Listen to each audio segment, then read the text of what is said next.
La TVT au cœur de l'information.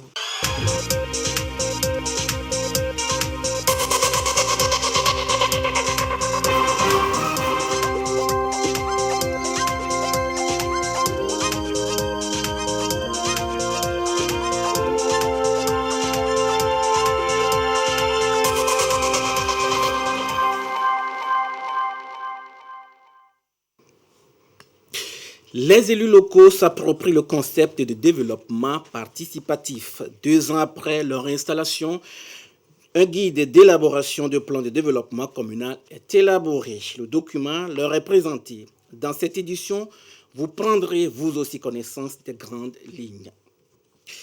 La chef du gouvernement, Victoire Toméga Dogbe, a donné le ton aux travaux du Forum Afrique du Sien 2021 à Paris. Elle a appelé les investisseurs à s'intéresser au Togo qui offre plusieurs atouts, un pays attractif pour les affaires, vous l'entendrez. Et puis Jacob Zuma, l'ancien président sud-africain, défie les juges. Il ne veut pas aller en prison, ses partisans le soutiennent. Voilà pour le sommaire. Où que vous soyez, vous êtes en direct sur la télévision togolaise. Bonsoir, bienvenue dans cette édition. Tout d'abord, lutte contre la propagation du Covid-19 au Togo et pour rompre la chaîne de contamination de cette pandémie, le gouvernement a reçu un 3e type de vaccin, Pfizer.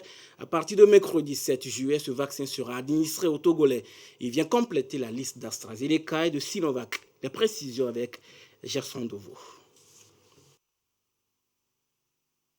Après les vaccins AstraZeneca et Sinovac, voici le vaccin Pfizer, un 3e type de vaccin réceptionné par le Togo. Son administration, selon un communiqué du gouvernement, commence ce mercredi 7 juillet. Le chronogramme prend en compte du 7 au 14 juillet les personnes âgées de 50 ans et plus. Du 15 au 22 juillet, ce sera au tour des 20 ans et plus de se faire vacciner. Pour ce faire, rendez-vous dans le centre de santé le plus proche pour les premières doses Pfizer. Auparavant, il faudra vous munir d'une pièce d'identité et du numéro de confirmation obtenu après l'inscription en ligne. Avis donc à toute personne désireuse de se faire vacciner de se faire d'abord enrôler.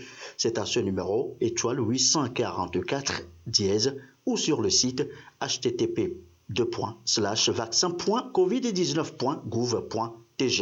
Pour la réussite de cette phase de vaccination dans le Grand Lomé, le gouvernement compte, je cite, sur la mobilisation de tous.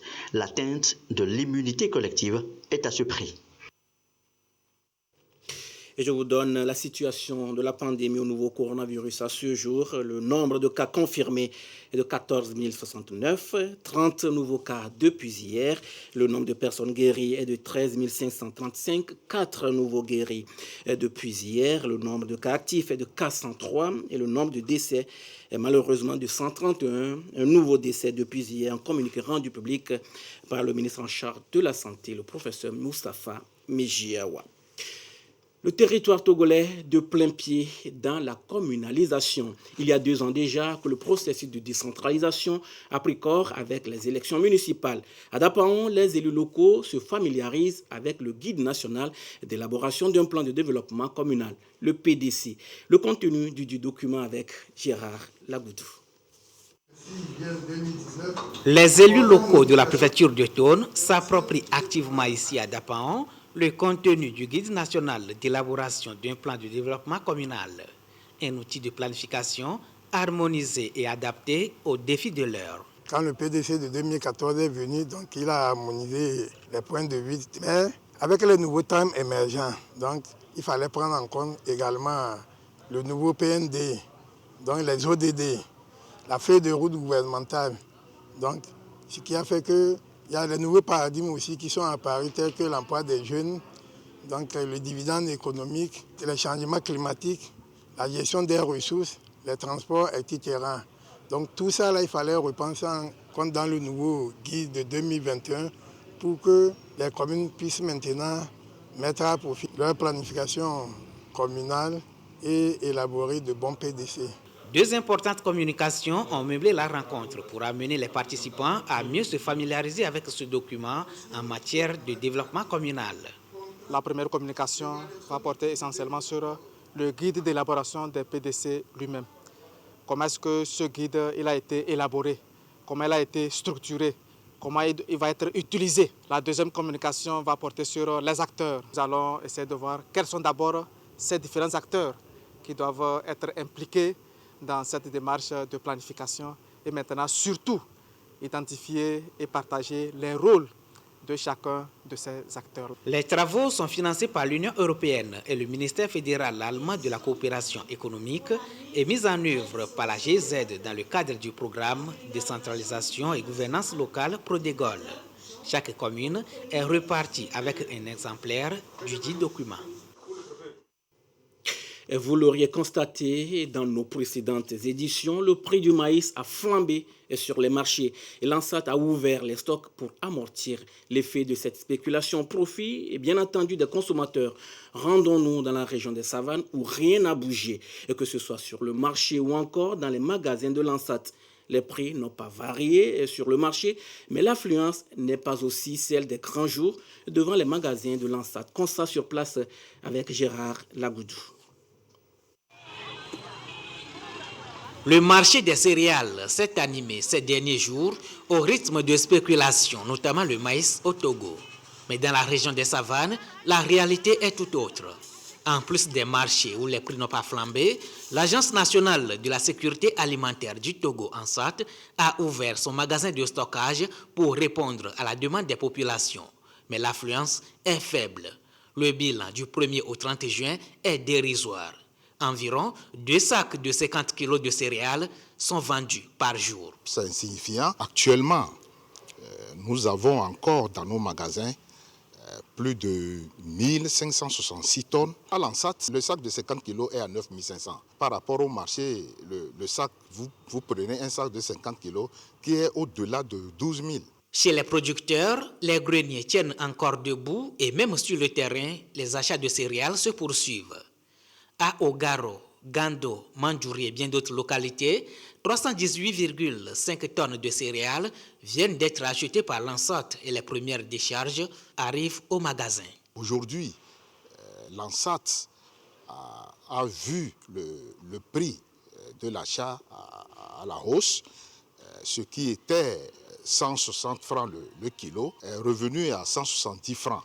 La sortie de nos produits, surtout que la région de la Savane, c'est une région qui produit beaucoup et que nous avons encore du stock dans nos magasins. Je pense que l'ANSAT va stabiliser les prix sur les marchés. Faible affluence à l'ANSAT dans la région des Savanes, mais pour le peu de clients qui arrivent, les raisons sont bien justifiées. Le prix est abordable. Souvent, je prends 2 sortes, un riz couscous et un riz qui fait la pâte du riz. Bon, la qualité est garantie. Nous avons du 1050 kg à 11 000, le sorgho qui est à 10 500, le riz caire qui est à 9 500, le long grain, le riz local qui est à 13 000, le brisu qui est à 10 000 et le couscous à 7 500. La saison agricole 2021-2022 a démarré dans la région des Savanes et l'ANSAT exhorte les producteurs à non seulement miser sur la quantité à fournir en fin de campagne, mais aussi sur la qualité des produits pour une sécurité alimentaire plus garantie au Togo. Parlons à présent de l'inclusion sociale des personnes atteintes d'albinisme. Elles sont souvent victimes de stigmatisation. Et dans les plateaux, l'Association nationale des personnes atteintes d'albinisme mène une campagne de plaidoyer pour favoriser l'intégration des albinos. Sylvain Abdou. C'est une rencontre de plaidoyer, mais aussi pour se faire entendre en vue de leur inclusion sociale. Il s'agit des personnes atteintes de l'albinisme, aujourd'hui réunies au sein d'une même entité dénommée ANAT, Association nationale des personnes atteintes d'albinisme au Togo. Une rencontre pour exposer leur situation liée à leur santé, éducation et autres, et les difficultés qu'elles éprouvent dans ces secteurs afin d'amener les autorités à jouer efficacement leur partition pour une prise en compte de leurs conditions de vie. Cet atelier permettra concrètement de pouvoir exposer à tous les acteurs du développement dans la région à la situation précise des personnes atteintes d'albinisme au Togo, leur dire toutes les difficultés que ces personnes vivent et leur montrer quelles sont les actions que déjà nous-mêmes, en tant qu'association des personnes atteintes d'albinisme, nous nous sommes engagés déjà à réaliser et enfin solliciter vraiment leur appui. C'est donc pour faire entendre leur cause, pour que les actions menées à la base en matière de promotion de l'éducation, de l'insertion socio-professionnelle puissent prendre en compte leurs préoccupations pour que personne ne soit laissé de côté.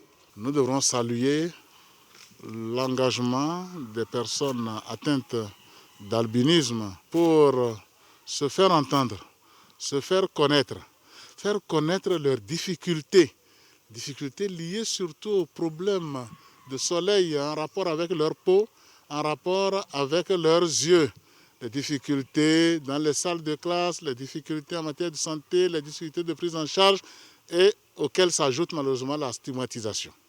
Il s'agit donc pour nous, représentants de l'État, de faire en sorte que tout le monde comprenne ces difficultés.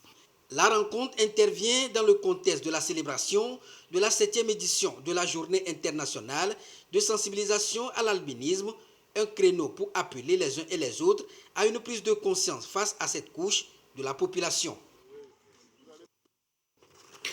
Le Togo est un pays entrepreneur qui comprend et parle le langage des affaires. C'est en substance ce qu'a déclaré la chef du gouvernement, Victoire Toméga-Dogbe, à Paris le 1er juillet dernier.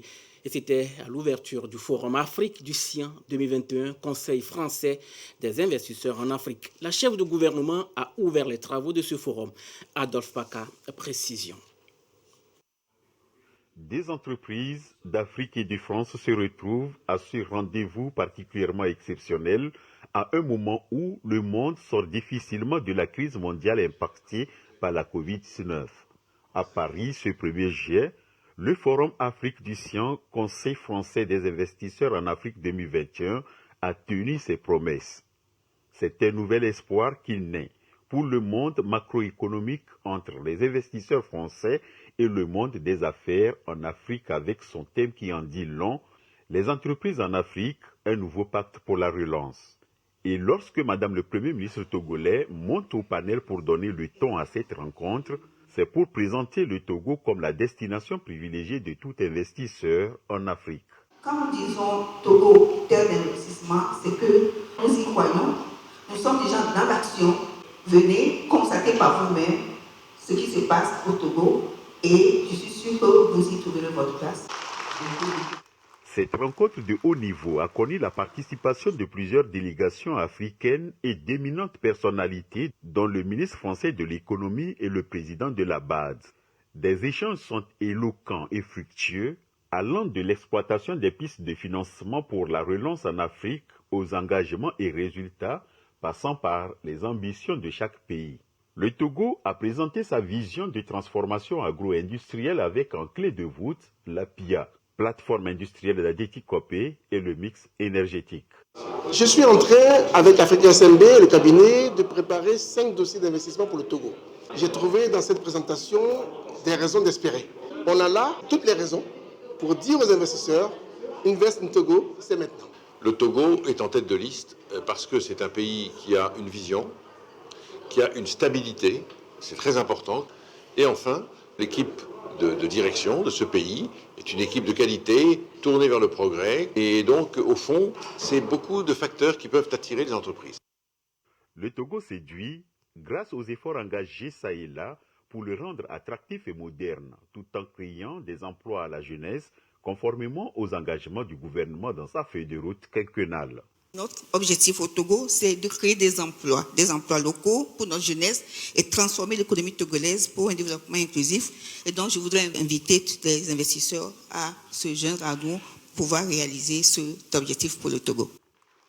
C'est depuis 2014 que le Forum Afrique du Sien est mis sur pied et se veut un temps fort de communauté des affaires entre la France et l'Afrique. Aujourd'hui, face aux économies des pays durement frappés par la crise sanitaire, la contribution du secteur privé à la croissance est très sollicitée, d'où l'urgence de ce nouveau pacte pour la relance. Et en marge du Forum Afrique du Sien 2021, Madame le Premier ministre a eu des entretiens avec investisseurs, entrepreneurs et diplomates. On retiendra des échanges les opportunités d'investissement et de partenariat qu'offre le Togo aux opérateurs économiques étrangers. La synthèse de ces rencontres avec Adolphe Paca.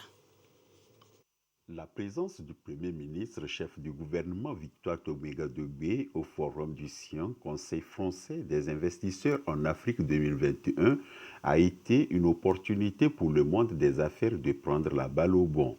Entrepreneurs privés, opérateurs économiques et investisseurs étrangers ont échangé avec le chef de l'exécutif et des membres du gouvernement togolais dans un cadre B2B. C'est d'abord le président du CIAN, opérateur économique français, qui, en marge du forum, a présenté ses civilités à Madame le Premier ministre et réitéré son attachement aux opportunités d'affaires qu'offre le Togo. Le Togo, aujourd'hui, avec votre président, que j'ai rencontré il n'y a pas longtemps, avec votre première ministre, là, il a cette petite magie. À quoi c'est dû ? Peut-être c'est dû au nouvel aéroport, j'en sais rien, parce que quand on arrive, c'est quand même formidable. C'est peut-être dû à toutes ces routes qui sont bien faites au Togo. C'est peut-être dû au fait que la législation est assez favorable aux investisseurs. En tout cas, l'ensemble est un peu magique et fait en sorte que ça marche. Wilfried Laureano de Rego est aussi l'une des éminentes personnalités à s'entretenir avec Madame le Premier ministre en terre parisienne. Président du Conseil de surveillance de France et coordonnateur du Conseil présidentiel pour l'Afrique Élysée, M. Wilfried ne cache pas son admiration pour le Togo. L'objectif principal de sa rencontre avec le Premier ministre est de voir les passerelles possibles à développer et entretenir entre les grands groupes d'entreprises, les PME et jeunes pousses locales. Dans la dynamique de la coopération Sud-Sud, le Premier ministre a enfin conféré avec le conseiller du président algérien Abdelmadjid Tebboune pour les affaires économiques et financières. Il a été question de la coopération future entre le Togo et l'Algérie. Je pense personnellement qu'il y a beaucoup de choses à faire ensemble, beaucoup de choses à entretenir et faire en sorte que les entreprises togolaises viennent s'installer en Algérie et que les entreprises algériennes en fassent autant. Le savoir-faire, il faut le faire savoir des deux côtés. C'est aussi l'ambition du Togo qui se présente aujourd'hui selon le chef du gouvernement comme une des économies africaines les plus ouvertes. Avec ses interlocuteurs, Madame le Premier ministre a partagé sa préoccupation de développer des mécanismes réels et concrets, de créer des emplois pour la jeunesse et transformer l'économie pour un développement réel et inclusif dans un cadre plus attractif et sûr pour les investisseurs étrangers. Le Togo est qualifié de pays plus attractif en Afrique en matière d'amélioration du climat des affaires. L'opportunité est donnée aujourd'hui aux investisseurs de faire beaucoup d'affaires et bonnes affaires. Les petits commerçants y trouvent également leur compte. Eux souvent font recours au système financier décentralisé. Les petits commerçants épargnent au quotidien auprès des microfinances en vue d'obtenir un prêt. Comment fonctionne exactement ce processus? Et l'homme Tofa Yata Hatem, précision. Il fait déjà jour pour Beta, cet agent commercial d'une microfinance de la place. Comme d'habitude, elle se rend chez son premier client de la journée. Sinon, ça fait un moment que j'ai dois te côtoyer, j'ai oublié. Est-ce que je pourrais demander un plaid? D'accord, il n'y a pas de problème, monsieur. Comme vous avez déjà le compte chez nous et vous cotisez, on va commencer les démarches pour l'octroi du prêt. Toussaint, c'est le propriétaire de cet atelier de mécanique. Pour agrandir son affaire, il a besoin d'un prêt. Pour y arriver, il épargne chaque jour chez la collectrice un montant donné. Ça fait au moins un an, j'utilise 1000 francs par jour. Des fois, si le travail vient, on cotise au moins si c'est 2000 ou bien 3000. Je suis mécanicien à 2 roues. Et des fois, il y a business sur ça. Tu peux acheter les motos, tu peux arranger pour vendre ça. C'est notre activité, ça. Pour savoir plus sur les conditions de prêt, nous nous rendons chez le chef d'agence. À notre niveau, la condition est très simple. Et vous pouvez commencer par la cotisation à la tontine. faire la tontine régulièrement sur 3 mois et disposer d'un compte épargne sur lequel le crédit serait octroyé. Vraiment, pour obtenir un montant de crédit donné, il faut respecter certaines conditions de cotisation. Et pour la dame qui cotise par exemple 2000 francs par jour, donc elle peut obtenir un crédit jusqu'à un plafond de 600 000 francs suivant sa cotisation. Donc pour quelqu'un qui cotise 3 000, c'est 900 000 jusqu'à l'ordre de 1 million. Quelqu'un qui cotise 4 000, c'est 1 million 200. Donc ça varie en fonction des cotisations. Mais aussi, la cotisation aussi, bon, ça n'a pas un blocus pour l'obtention du crédit. Comme on le dit souvent en crédit, c'est l'activité qui rembourse le crédit. Et donc c'est suivant l'activité du client et suivant aussi ses besoins. À quelques pas de là, nous voici devant l'étalage de Da Adjo, revendeuse d'atman et mère de 3 enfants. Il y a quelque temps déjà, elle avait bénéficié d'un prêt auprès d'une microfinance de la place. J'ai des clients qui veulent acheter des poissons frais, alors que l'argent que je fais pour faire ceci, c'est l'argent insuffisant.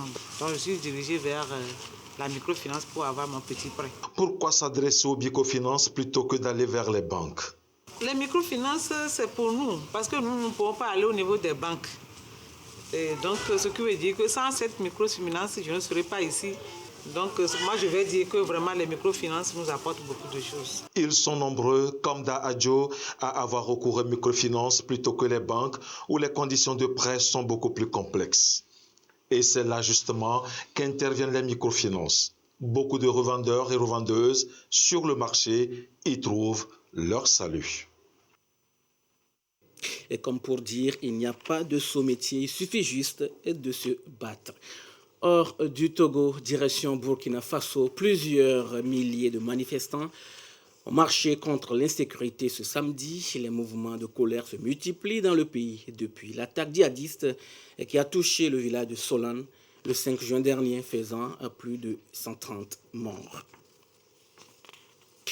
L'ancien président sud-africain Jacob Zuma, censé se rendre à la police, tergiverse, condamné à 15 mois de prison pour outrage à la justice après son refus de comparaître devant une commission anticorruption. Jacob Zuma reçoit même le soutien de ses partisans. Vous allez le voir. Et suivez ce reportage de nos confrères de France 24. Il n'ira pas en prison. Les fidèles de Jacob Zuma en sont convaincus. Réunis par dizaines aux abords de sa résidence à l'est du pays, militants politiques et guerriers zoulous sont venus apporter leur soutien à l'ancien président sud-africain.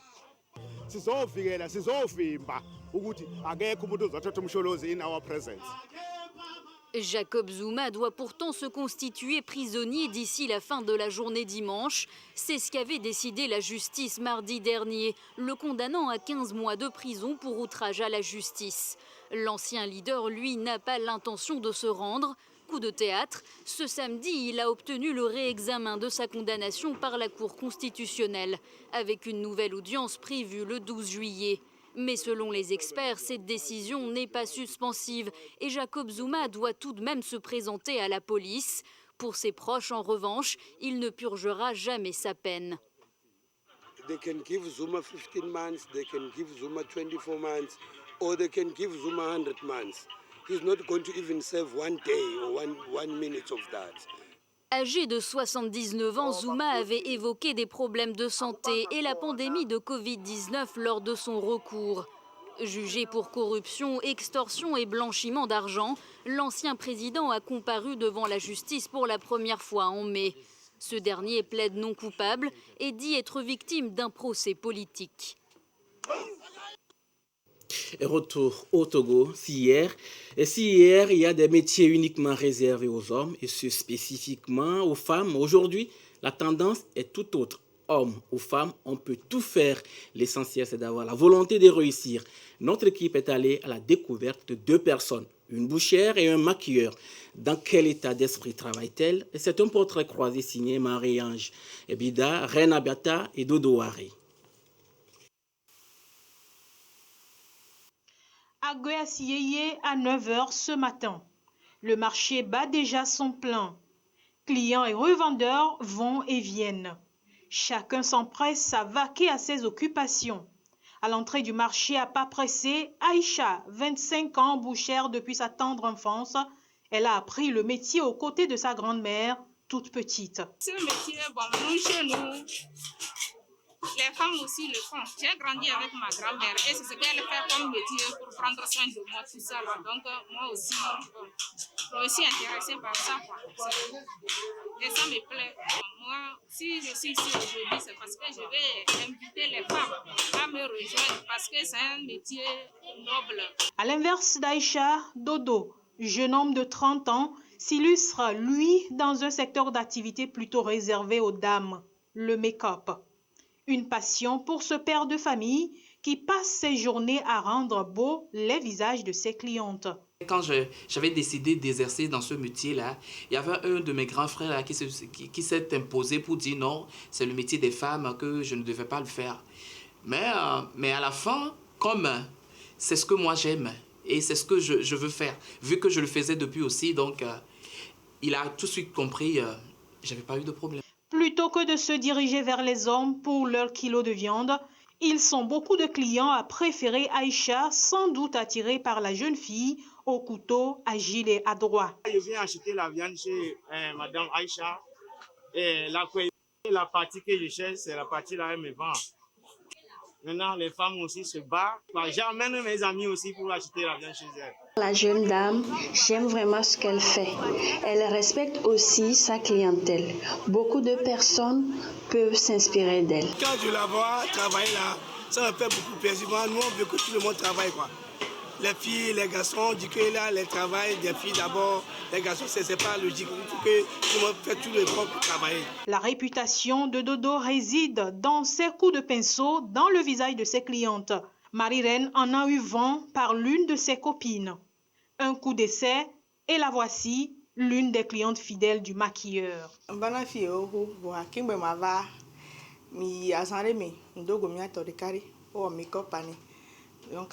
Avant que je ne vienne chez lui, c'est grâce à une amie. Une fois venu, il m'a satisfait de son travail. C'est pas parce qu'il est un homme, mais juste pour son travail. Dans un cas comme dans l'autre, la passion a donné corps au métier. Mais pour Aïcha, en dehors de ses coupes-coupes tranchants pour kilo des ménages, la bouchère tient elle-même un restaurant et une ferme d'élevage de poulets. Pour Dodo, l'autre face de la passion pour le maquillage, c'est la tresse. Le jeune homme, visiblement, aime la tête des femmes. Vous ne le saviez peut-être pas, mais vos cheveux parlent de vous.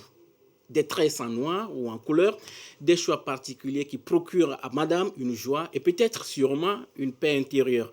À Lomé, la tendance est frappante. Si la tresse aux couleurs noires est de prédilection, le rouge, le jaune, le vert et que sais-je encore inverse la tendance. Coiffure, tendance et mode, c'est un dossier signé à Bilignan Singli. Des modèles de coiffure qui ne passent pas inaperçus. À peine quelques minutes dans cette rue qui mène au marché de Nkafou et le phénomène, que dis-je, la tendance est plus que visible. Rouge, vert, bronze, des tresses flashistes, vous en trouverez à votre goût. Ici, dans ce salon, l'on ne parle que couleur, la mode et ses caprices, une réalité. Couleur à la siadi, cliento. No gwe kwa le tana mede kwa la be nkwa couleur de la mede veta la siwa. No va kwa, nya chami de nenao. Des mèches relevées des années 80, du fashion Madonna, des catalogues revisités par d'autres. Un peu de mélange, du noir, de la couleur, une demi-saison pour changer. Et ne soyez pas surpris si monsieur adhère et épouse le choix. No chake nenia e jona dinam quoi. Donc on a l'aise le reconnaît meñerento. Israélien e qu'on avait no chake nenia e jona dinane. Les femmes avec les cheveux en couleur, c'est bon, c'est joli à voir. Certaines fois ça c'est bon, certaines fois ça c'est bizarre. Les couleurs ça me fascine. Je me sens belle, rayonnante. Quand je suis en couleur, je vois la vie en rose. Et si l'autre voit la vie en rose en couleur, madame, elle, a changé de registre, plus de couleur, un coup de force qui devient habitude. C'est le noir qui s'invite. Mon mari adore le noir, donc je suis restée là-dedans. Plus qu'une coquetterie, les cheveux reflètent, paraît-il, la personnalité de celle qui la porte. Couleur ou non, pourvu que Dame Tresse procure à ses enfants bonheur. Même ces mannequins au cœur invisible, peu différents, semblent comprendre. Le goût, ça ne se discute pas. Fin de cette édition. Merci de nous avoir suivis. Restez avec nous sur la TVT La Première et gardez toujours le sourire, quoi qu'il arrive. Excellente nuit à tous.